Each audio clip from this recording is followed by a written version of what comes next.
Giasuddin তাহারিকে police গ্রেফতার করার জন্য খুঁজছে, অথচ সে পালিয়ে বেড়াচ্ছে। আমার আজকে কি বলবো, মানে কথা অনেক বলার আছে, তবে বেশি বলবো না, অল্প বলবো। গাড়িতে আছি, প্রোগ্রামে যাচ্ছি। গিয়াসউদ্দিন তাহারি সাহেবকে এখন পুলিশ খুঁজতেছে, পাচ্ছে না।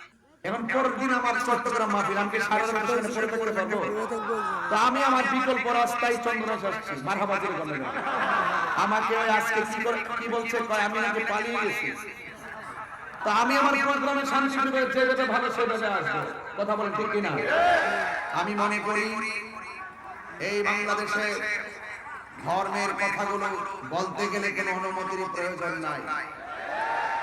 এরপর আমরা সম্মান করে প্রশাসনের কাছে যাওয়া হলে একমাত্র দেখা যায় আহলুস সুন্নাত ওয়াল জামাতের বিরুদ্ধে যত ধরনের আইন কানুন, আর অন্য কাহারও আমরা দেখি না।